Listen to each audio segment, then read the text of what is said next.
Bonjour Excellence, Bonjour. vous êtes Touré Vazoumana, ambassadeur de la Côte d'Ivoire près la République de l'Arabie Saoudite. C'est très loin d'ici, nous sommes à New York et vous êtes à New York dans le cadre de la 72e Assemblée générale de l'ONU et vous accompagnez le chef de l'État ivoirien Alassane Ouattara qui conduit une forte délégation.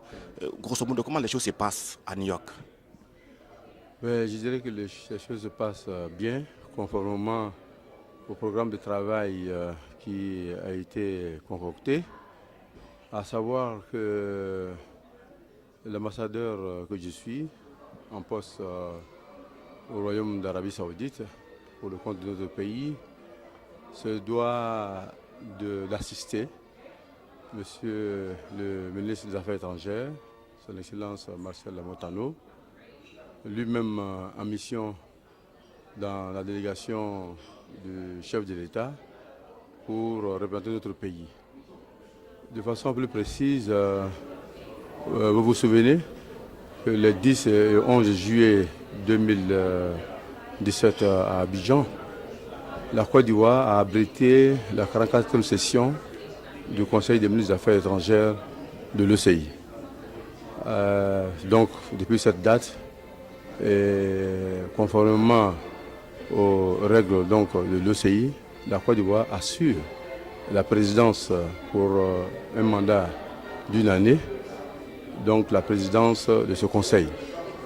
Or, ce Conseil, de façon annuelle, prend part en marge de l'Assemblée générale de l'ONU, organise une réunion des ministres des Affaires étrangères qui est une réunion de coordination, donc des points de vue et des positions des 57 pays membres de l'OCI sur les sujets d'intérêt commun inscrits à l'ordre du jour de cette 72e session.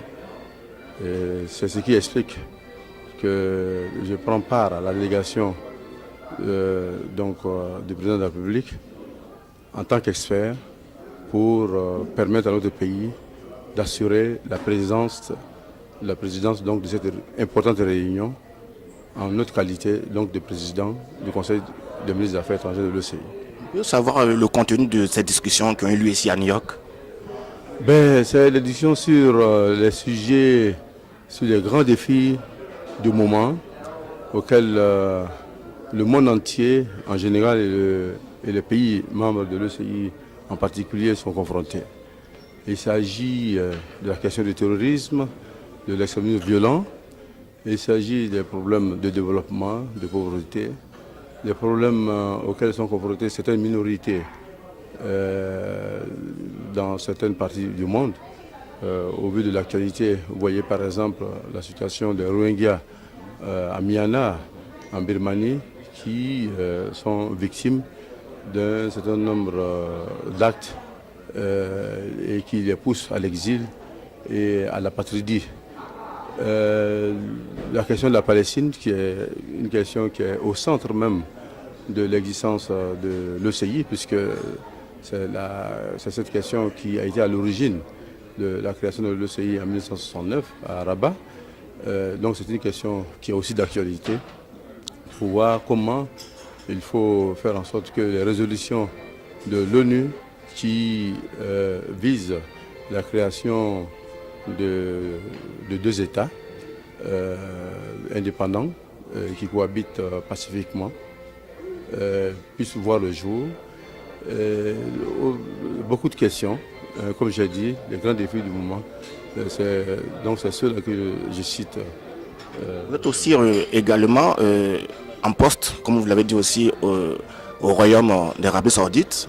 On connaît ce pays parce qu'il abrite chaque année un grand pèlerinage des musulmans, auquel participent nos compatriotes ivoiriens. Concrètement, comment les choses sont organisées là-bas pour leur accueil? Conformément au dispositif mis en place par le ministère de tutelle du Hajj en Côte d'Ivoire, précisément le ministère de la Sécurité le ministère de l'Intérieur et de la Sécurité intérieure, des contrats sont signés en Arabie Saoudite par le Conseil général de Côte d'Ivoire en vue d'assurer l'hébergement de tous les pèlerins. Il est chargé aussi, sous la supervision donc, de l'ambassadeur, de veiller sur la mise en œuvre des contrats relatifs au transport interurbain des pèlerins à leur arrivée.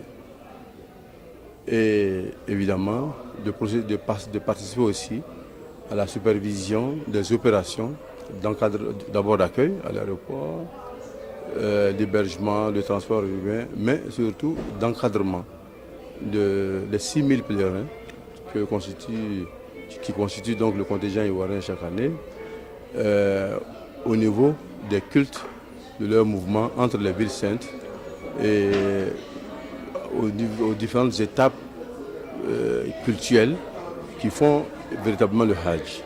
Mais avant ça, je dirais 8 mois avant l'arrivée des pèlerins, dans le cadre des préparatifs de cet important événement, une réunion est organisée entre une délégation qui vient donc du pays, comprenant les autorités diplomatiques du pays et les envoyés donc, du ministre de l'Intérieur. Il s'agit notamment du directeur général des cultes, du commissaire du Hajj et des membres du comité de surveillance.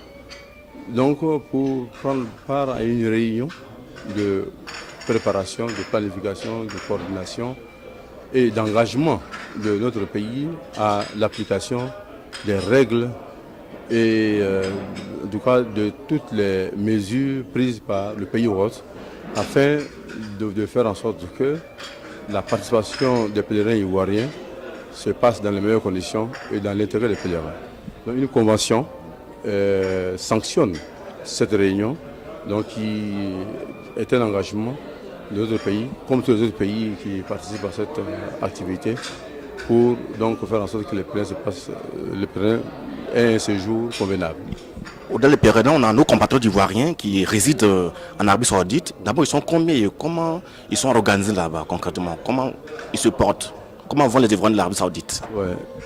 Ils sont près d'1 millier, notamment à Riyad, qui est la capitale donc, du Royaume d'Arabie Saoudite, à Jeddah, qui est la ville économique et la porte d'entrée du pèlerinage et de toutes les grandes activités dans ce pays, aussi à Médine et à la Mecque. Ils sont constitués donc d'étudiants qui bénéficient d'une bourse de la part donc, de l'Arabie Saoudite pour former nos frères et sœurs dans les universités de là-bas. Mais ils sont aussi constitués de travailleurs, de citoyens, d'anciens étudiants qui sont restés sur place pour travailler ou qui sont répartis pour revenir. Et ils sont constitués surtout en associations. Vous avez les associations des étudiants, les associations donc des travailleurs qui travaillent avec, en tout cas en bonne intelligence avec les autorités, dans le respect de l'application des lois sur les associations en Côte d'Ivoire. Et nous les associons à toutes les activités concernant donc leur pays, la fête de l'indépendance, les grandes décisions du président de la République font régulièrement l'objet de communication. Surtout les institutions du gouvernement ou la politique du gouvernement en faveur de la diaspora. Mais nous les associons aussi à l'organisation du pèlerinage parce que c'est une population qui est résidente, qui maîtrise la langue donc du pays, qui connaît le pèlerinage pour avoir été eux-mêmes, je vais dire, pèlerins depuis plusieurs années. Ils ont une certaine expérience. Et donc, de façon intelligente, ils travaillent avec le commissariat du Hajj, ils sont impliqués dans et cela avec la satisfaction de tout le monde. Une dernière question pour vous laisser partir. Comment se portent aujourd'hui les relations entre la Côte d'Ivoire et l'Arabie Saoudite? Les relations sont excellentes. La Côte d'Ivoire et l'Arabie Saoudite partagent la même vision et partagent les mêmes positions au sein des grandes, au plan de la politique internationale, au sein donc des grandes organisations comme l'OCI, aussi à l'ONU. Au plan donc des relations économiques, il faut dire que la Côte d'Ivoire bénéficie de beaucoup de soutien de la part de ce pays à travers son fonds souverain de développement. Beaucoup de financements des projets publics que l'État sollicite. Les relations sont tout aussi parfaites. Vous savez qu'ils ont une ambassade en Côte d'Ivoire qui participe à la vie sociale, qui, en tout cas par rapport à la communauté musulmane, il y a beaucoup Mais notre objectif est d'aller plus loin, de renforcer ces liens de coopération, surtout au niveau des échanges, au niveau donc, du secteur privé. Voilà. Donc nous encourageons la Chambre de commerce,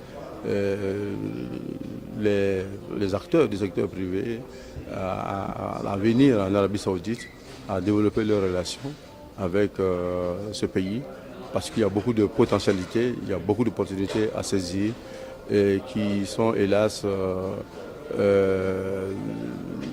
en tout cas, qui ne sont pas tout à fait exploitées, en tout cas par rapport aux possibilités actuelles. Merci son Excellence et bon séjour à New York. Moi je vous remercie. Au revoir. Merci. Bon séjour à New York. Ok. Et félicitations pour votre mission. Merci Excellence. Allez, au revoir.